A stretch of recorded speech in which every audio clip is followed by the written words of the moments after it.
Quand on est au désert, les journées sont longues, la route est difficile et la marche est fatigante. Quand on retrouve un oasis, un point d'eau, c'est la fraîcheur, c'est le repos. On se désaltère à l'eau de source. Nos journées, nos semaines semblent parfois ressembler à des déserts. Alors, le culte peut être un point d'eau pour étancher notre soif et apaiser nos tumultes. Nous sommes invités aujourd'hui à creuser un puits dans nos vies, dans nos journées, dans notre agitation, pour découvrir l'eau qui désaltère, qui rafraîchit et qui repose. Je vous invite à la prière. Seigneur, nous voici rassemblés en ton nom. Sois au milieu de nous. Donne-nous de savoir recueillir cette eau dont nous avons tant besoin. Sois au milieu de nous comme une source qui rafraîchit, comme un ruisseau qui murmure, comme une fontaine qui désaltère, comme un baptême qui renouvelle les forces. Avec toi, Seigneur, tous ensemble, nous voulons te suivre. Amen.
Louons Dieu.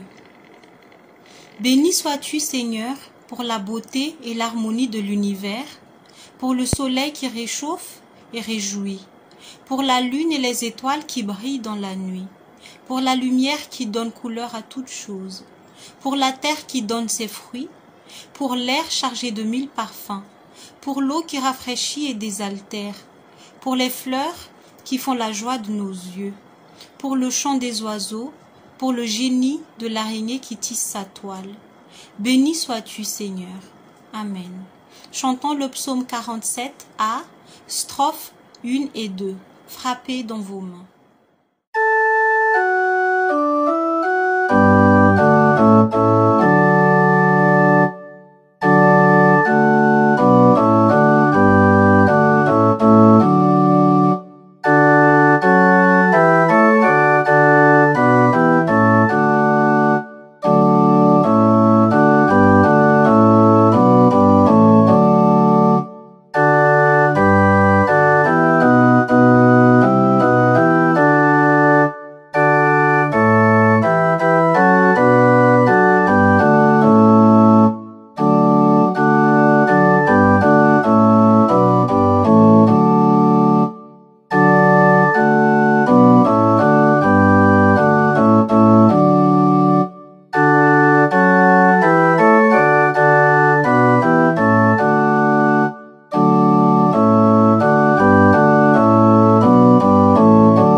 la volonté de Dieu. Lorsque l'apôtre Paul écrit sa lettre aux Philippines, il est en prison.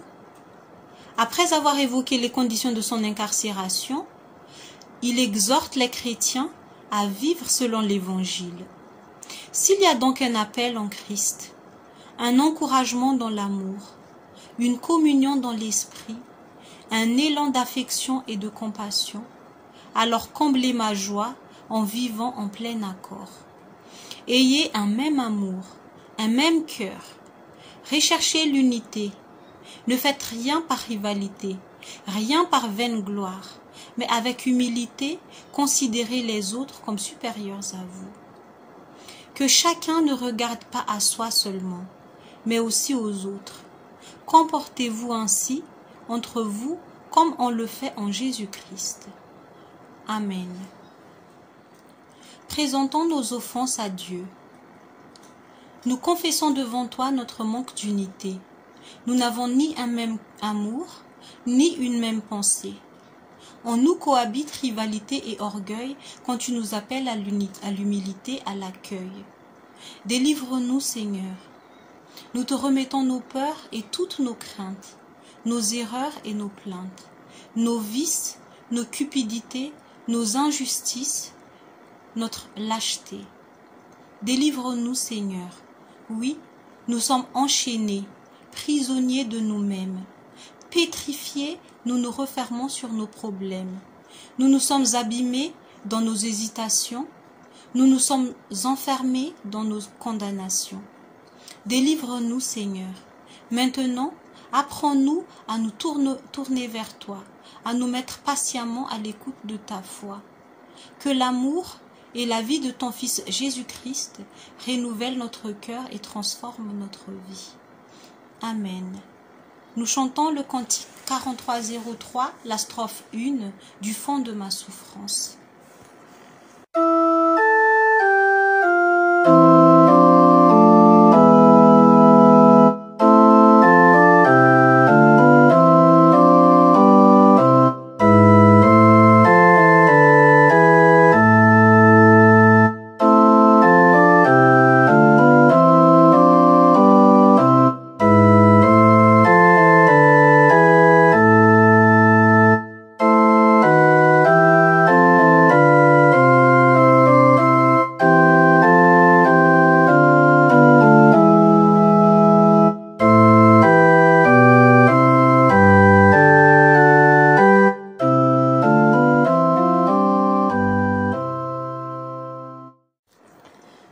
Recevons le pardon de Dieu.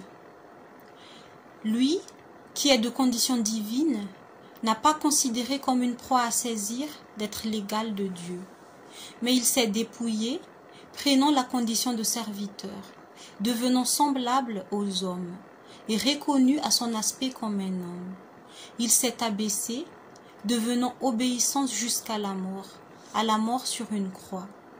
Si par son humilité, Jésus est sauveur, s'il s'est dépouillé pour devenir serviteur, c'est pour nous montrer que son pardon est plus fort que nos oublis, nos fautes, nos ténèbres et nos morts. Amen. Chantons le cantique 4303, la strophe 2, dont ta bonté parfaite.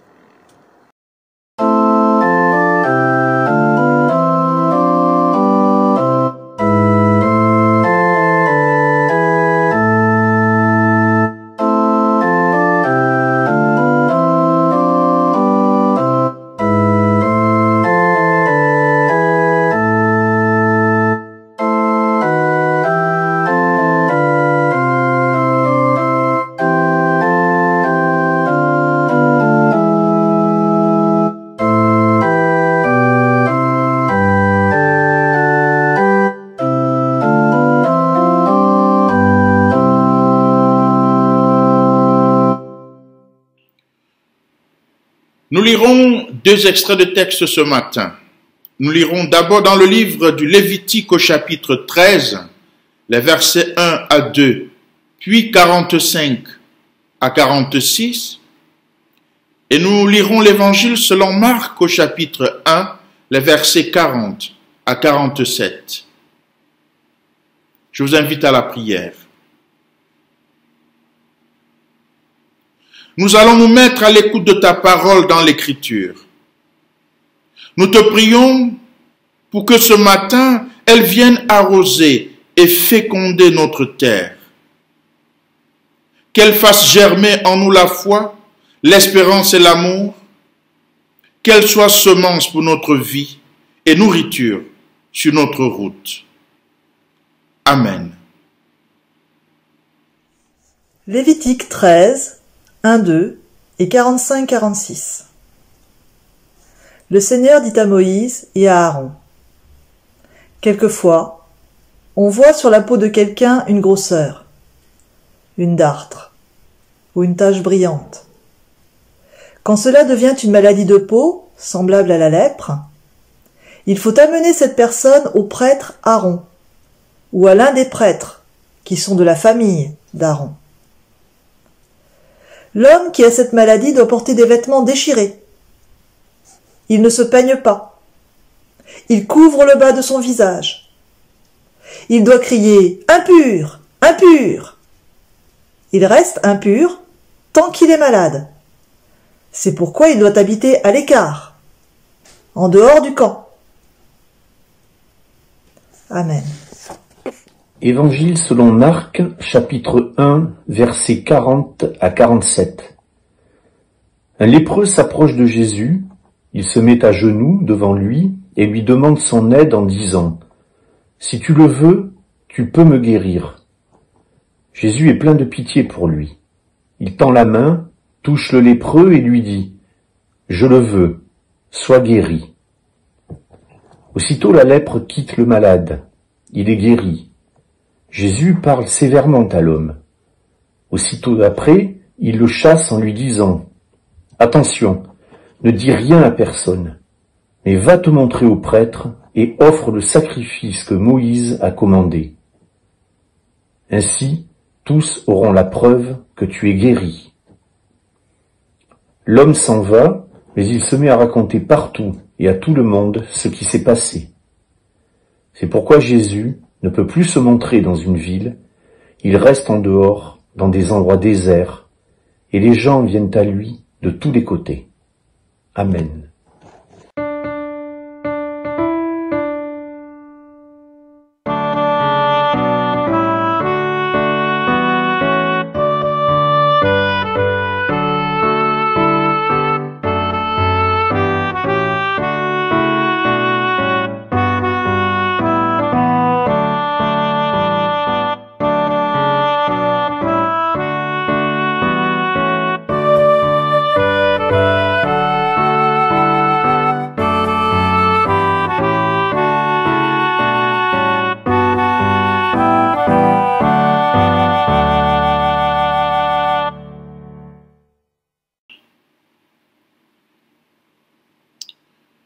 Peuple de Dieu ici rassemblé, certains événements de la vie quotidienne nous amènent parfois à nous offusquer. Face à l'injustice, aux souffrances physiques, morales et matérielles, nous exprimons notre désarroi au gré des manifestations de tous ordres. Tout ce qui suscite en nous la compassion nous pousse à agir lorsque nous en avons les moyens. Tout se passe comme si nous voulons commencer par traiter l'autre comme nous souhaitons nous-mêmes être traités. Dépasser l'égoïsme afin d'atténuer la souffrance qui nous entoure et créer les conditions favorables du bonheur de chacun et de chacune. Une idée forte que nous retrouvons au centre de toutes les traditions éthiques et spirituelles qui nous invitent à mettre plus de cœur dans notre quotidien pour retrouver l'humanité heureuse et épanouie dont nous rêvons tous. Avec la pandémie que nous traversons, depuis quelques mois, nous découvrons que les personnes isolées, nos aînés, ainsi que les étudiants ont besoin d'être accompagnés en parole et en actes. C'est pourquoi nous assistons depuis quelques jours à un déferlement d'actes de compassion, surtout envers les étudiants fragiles, parfois loin de chez eux, sans bourse et sans job pour subvenir à leurs besoins. L'annonce du président de la République qui permet aux étudiants d'avoir des repas universitaires à 1 euro n'est-il pas un acte de compassion? La compassion ne nous incite-t-elle pas à nous engager sans relâche, à soulager les souffrances de tous les êtres et à apprendre à ne pas nous considérer nous-mêmes comme le centre du monde, mais à être capable de placer autrui à cette place centrale?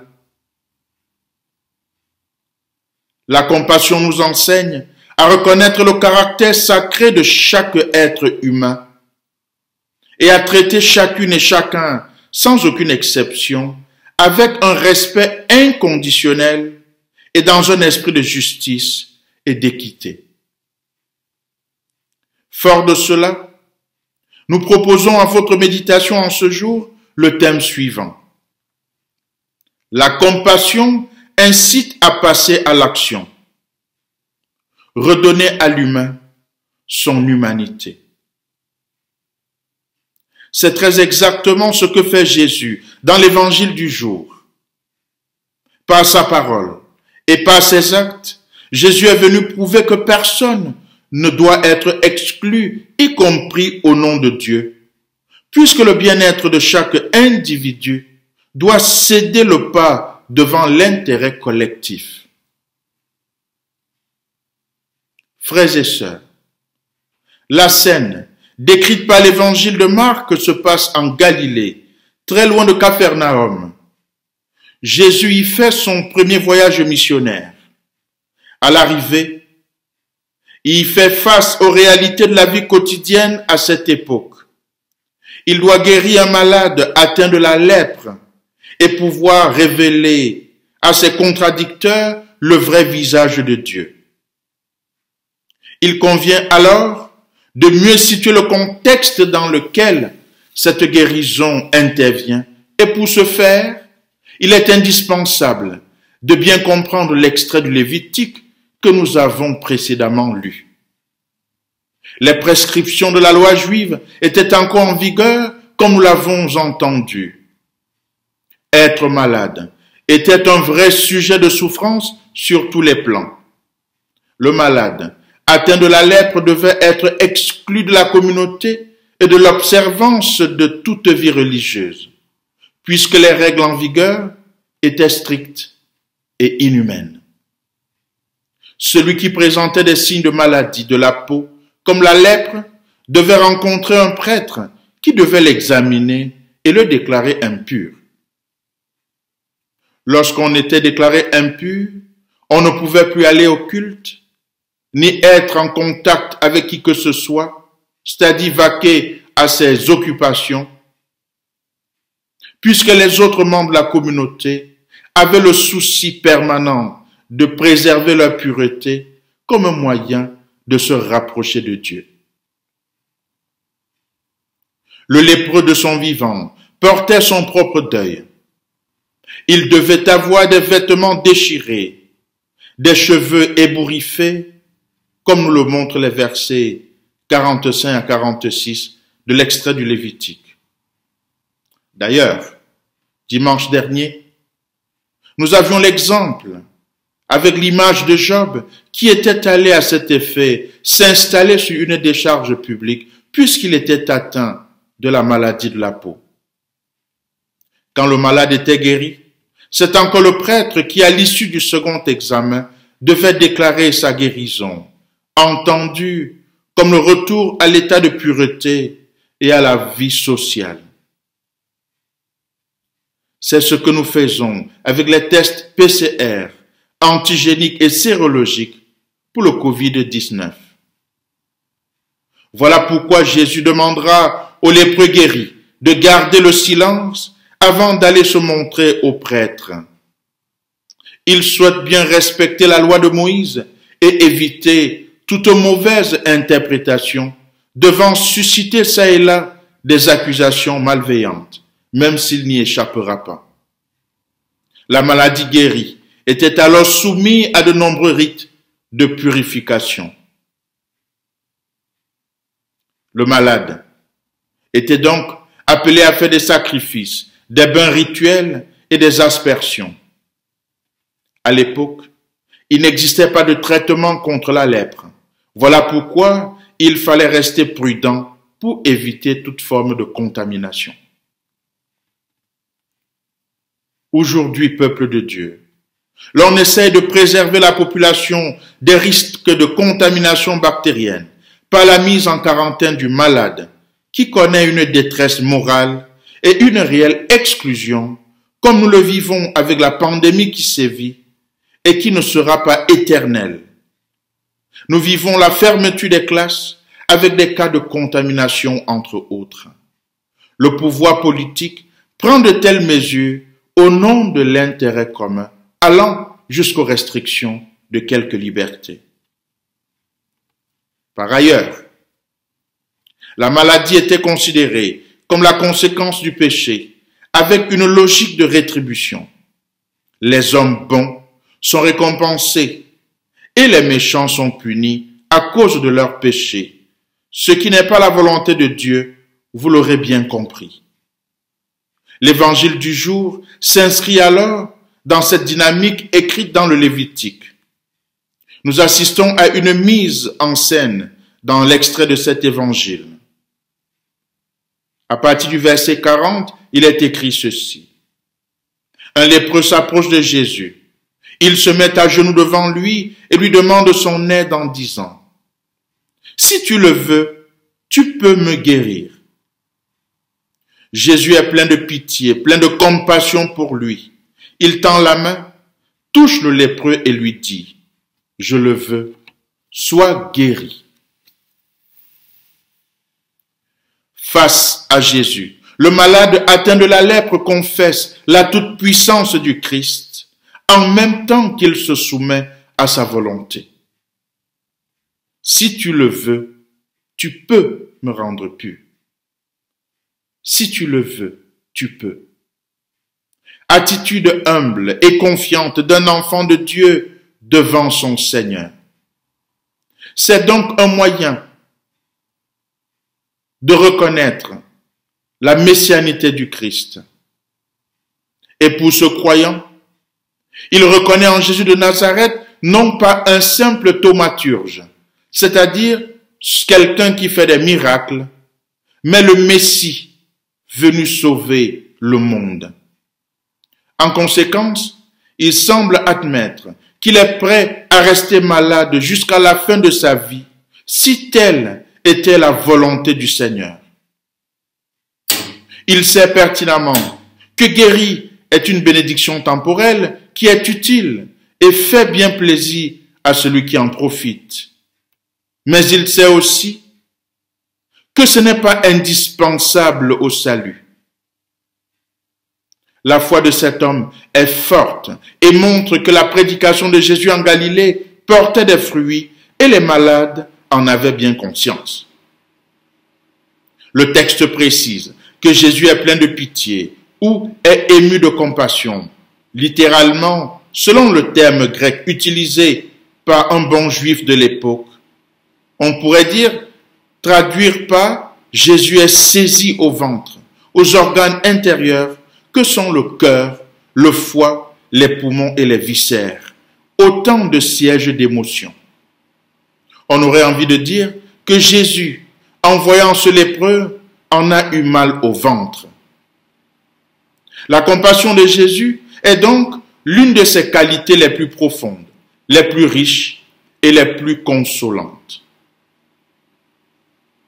La plus humaine, transcendée par sa nature divine. Par son geste, il redonne à ce malade son humanité. Voilà le vrai visage de Dieu ainsi révélé, au-delà du simple acte de guérison. Le lépreux qui tombe à genoux devant Jésus sait bien que dans la tradition juive, on ne pose un tel acte que devant Dieu. il s'adresse à Jésus comme le Messie, celui qui était attendu en Israël pour inaugurer l'universalité du bonheur sans exception aucune. Bien-aimé en Jésus-Christ, en redonnant à l'humain son humanité, Jésus ne lutte-t-il pas contre toute forme d'exclusion, même celle déguisée au nom de Dieu? Comment luttons-nous contre les exclusions multiples et multiformes dans notre société, dans nos lieux de service, dans nos églises? Quelle attitude avons-nous réellement face à la détresse et à la souffrance de ceux et celles que nous côtoyons? Les personnes âgées, parfois abandonnées dans les maisons de retraite sans droit de visite. Les personnes seules, en proie à la dépression. Les étudiants qui, pour certains, n'arrivent pas à obtenir un stage professionnel pour valider l'année universitaire. Ou pour d'autres qui ont de la peine à pouvoir manger. La compassion en parole n'incite-t-elle pas à l'action quand nous en avons les moyens? Plutôt que d'avoir de longs discours pour convaincre les uns et les autres de leur erreur, Jésus passe à l'action. N'est-ce pas une incitation à faire tomber les barrières que dressent les humains, les fossés de dégoût, de répulsion, de mépris, de peur et d'agressivité que nous creusons si souvent? En redonnant aux lépreux son humanité, Jésus ne nous incite-t-il pas à accueillir tout croyant comme frère, même dans son altérité, à lutter contre toute discrimination raciale, linguistique, sociale, culturelle, entre autres? Ne sommes-nous pas invités à éviter la lèpre contemporaine qu'est le péché, en faisant passer l'amour avant les règles, souvent quand elles concernent l'extérieur?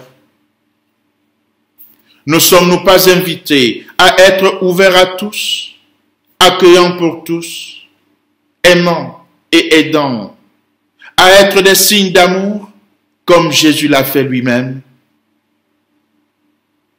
La bonne nouvelle que le lépreux guéri va diffuser est que désormais, personne ne peut être déclaré impur et être exclu au nom de Dieu. Oui, suivre le Christ et lui ressembler nous commande alors de ne plus éviter tout contact avec les autres, quels qu'ils soient, mais de pouvoir développer au quotidien nos capacités d'amour. La vraie compassion pousse toujours à l'action. Et le seul moyen de montrer aux gens qu'on peut être 13 à table, ce n'est pas de faire un discours sur la superstition et la bêtise, mais c'est bien de manger effectivement et joyeusement à 13 et de recommencer l'année suivante, relever à bon escient un interprète. Emmanuel Kant, philosophe, renchérissait dans son ouvrage intitulé « Les fondements de la métaphysique des mœurs » en 1785 avec les maximes suivantes. Agis toujours de telle sorte que tu traites l'humanité en toi comme une fin, jamais simplement comme un moyen. Agis de telle sorte que la maxime de ton action puisse être érigée en règle universelle. Mes frères et sœurs, ces maximes sont-elles contraires à l'évangile du jour? Amen.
le Seigneur et il m'a écouté.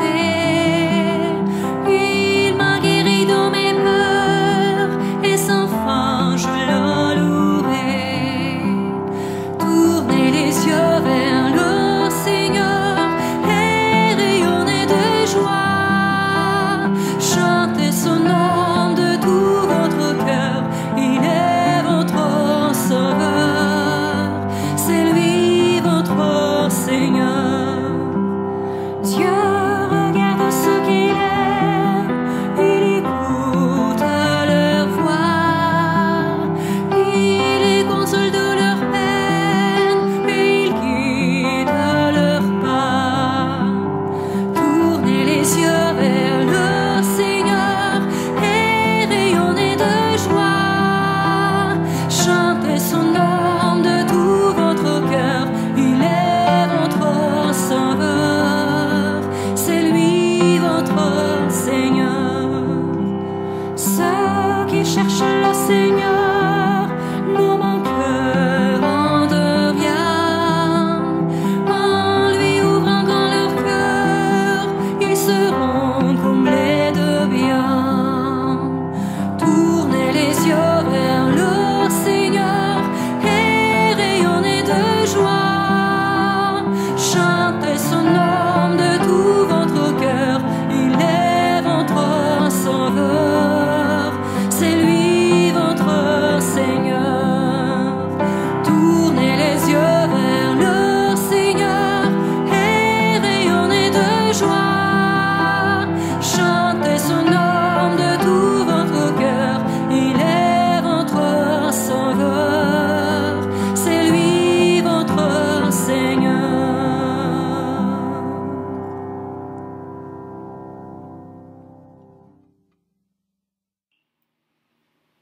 Je vous invite, frères et sœurs, à confesser la foi. Nous croyons en Dieu, le Père qui a créé le monde entier, qui réunira toutes choses et qui veut que tous les hommes vivent ensemble comme des frères en une même famille. Nous croyons en Dieu, le Fils qui s'est fait homme, qui est mort et qui est ressuscité en gloire, réconciliant le monde entier avec Dieu, renversant tous les murs qui séparent les hommes, toutes les barrières de religion, de classe, de race et de culture, afin de créer une humanité unie. Il est l'unique Seigneur qui a autorité sur tout.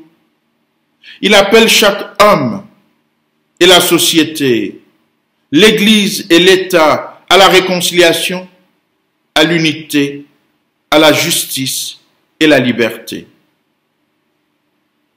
Nous croyons en Dieu l'Esprit, l'Esprit qui est la promesse du royaume de Dieu qui vient, qui nous donne le pouvoir d'annoncer le jugement de Dieu et son pardon pour les hommes et les nations, d'aimer et de servir tous les êtres humains, de lutter pour la justice et la paix et d'appeler le monde entier à reconnaître ici et maintenant le règne de Dieu. Amen.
Prions, frères et sœurs, les uns pour les autres. Comme le frère cadet lorsqu'il se retrouve dans un pays lointain, sans argent et sans amis. Comme le frère aîné lorsque chez lui, il se heurte à sa colère et à sa jalousie. Nous voulons, Seigneur, entrer en nous-mêmes et écouter la vérité de notre vie. Nous voici devant toi, avec toutes les contradictions de nos choix et les limites de notre foi. Nous voici devant toi tels que nous sommes, sans masque et sans maquillage. Aie pitié de nous, Seigneur. Nous te présentons nos malades. Odette, Pascal, Patricia, Jean-Pierre Alera, Oscar Djangwa, Maurice Mbappé, Jeannette et Daniel, Adrienne Castin. Ne les abandonne pas, Seigneur. Bénis les médicaments que les uns et les autres prennent. Soutiens leur foi, garde-les. Nous te prions, Seigneur, pour Rebecca Boat, comme nous te prions pour Madeleine Kwele, pour Marie Mouyenga, David Fonkou. Oui, Seigneur, tu les connais mieux que nous-mêmes. Inspire les gestes de présence. Nous te prions pour des personnes qui souffrent du Covid et des proches qui sont en détresse. Souviens-toi de Jules Pierre Adjessa. Tu connais ce qu'il porte et vit. Oui, Seigneur, délivre-le, soutiens-le et garde-le. Prends soin de Marine, de Solène, de Beryl, de Joseph. Garde-les et sois à leur côté. Nous te prions aussi, Seigneur, pour ces grands-parents qui parfois sont en peine et ne savent plus où donner la tête. Redonne-leur le courage et l'espérance et les mots justes qui apaisent. Nous te prions, Seigneur, pour les familles qui sont en peine. Souviens-toi également de Mireille. Oui, Seigneur, ne l'abandonne jamais. Garde-la et veille sur elle. Souviens-toi de Anne-Thérèse Douchin, comme tu te souviens aussi, Seigneur, d'Omer Gauthier, de Régis et Marie-Rose Simon.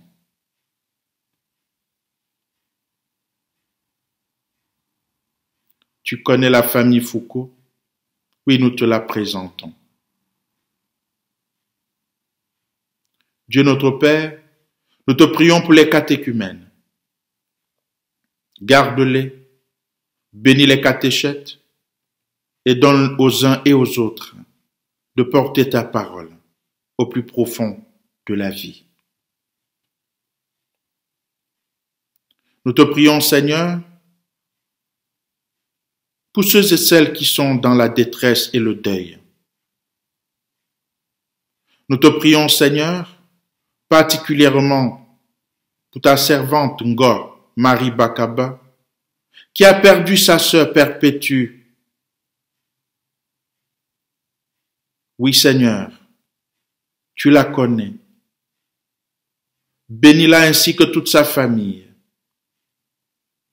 Pendant les obsèques, apaise les cœurs et les souffrances.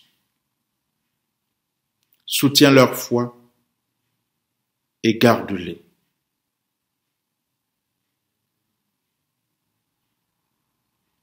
Oui, Seigneur, nous te confions notre semaine, nos emplois et nous te confions aussi nos peines.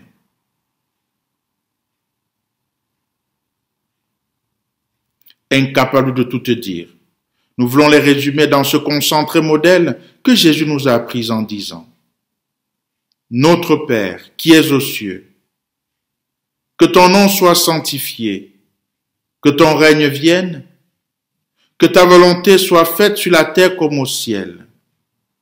Donne-nous aujourd'hui notre pain de ce jour. Pardonne-nous nos offenses, comme nous pardonnons aussi à ceux qui nous ont offensés. Ne nous laisse pas entrer en tentation, mais délivre-nous du mal, car c'est à toi qu'appartiennent le règne, la puissance et la gloire pour les siècles des siècles. Amen.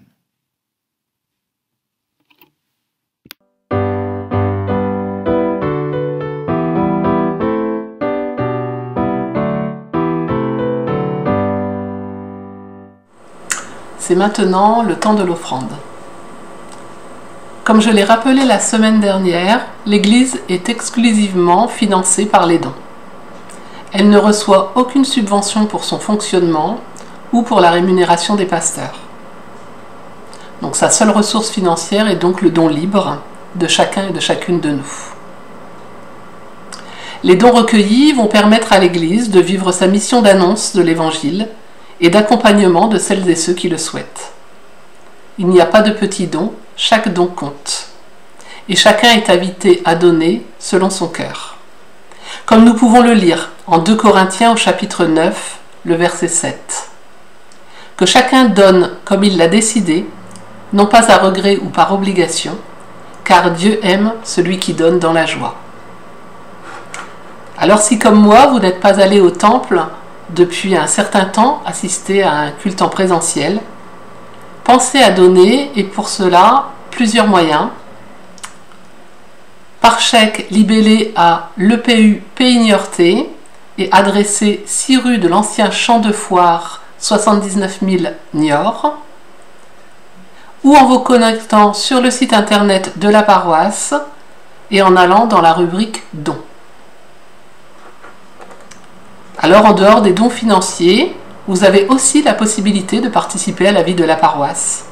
Alors, n'hésitez pas, contactez notre pasteur Alain-Georges Nougat ou un des membres du conseil presbytéral. Je vous invite à la prière. Seigneur, accepte notre offrande joyeuse, l'offrande de notre argent, de notre travail et de notre temps. Et toute offrande que nous dicte ton amour. Par Jésus le Christ, notre Seigneur. Amen.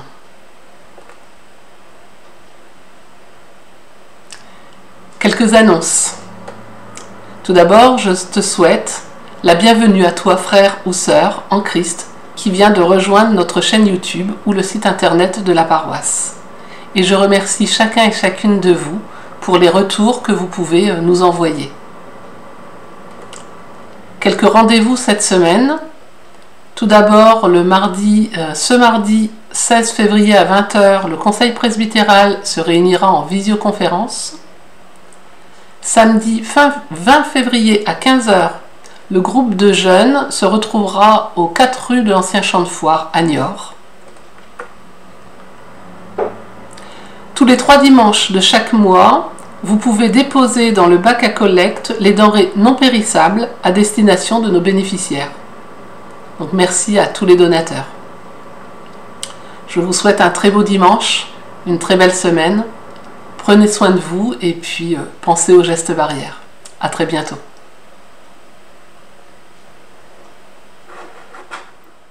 Recevons, frères et sœurs, les exhortations et la bénédiction. La bonne nouvelle que le lépreux guéri va diffuser est que désormais, personne ne peut être déclaré impur et être exclu au nom de Dieu. Oui, suivre le Christ et lui ressembler nous commande alors de ne plus éviter tout contact avec les autres, quels qu'ils soient, mais de pouvoir développer au quotidien nos capacités d'amour. La vraie compassion pousse à l'action. Ne crains pas, car je t'ai racheté, je t'ai appelé par ton nom, tu es à moi. Si tu traverses les eaux, je serai avec toi, et les fleuves ne te submergeront pas. Si tu marches dans le feu, tu ne brûleras pas, et la flamme ne te consumera pas. Car moi, le Seigneur, je suis ton Dieu. N'aie peur, ni des hommes, ni de Dieu. Ne crains ni l'eau, ni le feu. Ouvre ton cœur et tes mains. Tu es disciple, deviens témoin. Que la présence de Dieu vous accompagne tout au long des jours. Qu'elle soit votre réconfort et votre guide. Allez dans la paix du Seigneur ressuscité. Amen. Je vous souhaite un agréable dimanche, une bonne semaine et à dimanche prochain, si Dieu le veut.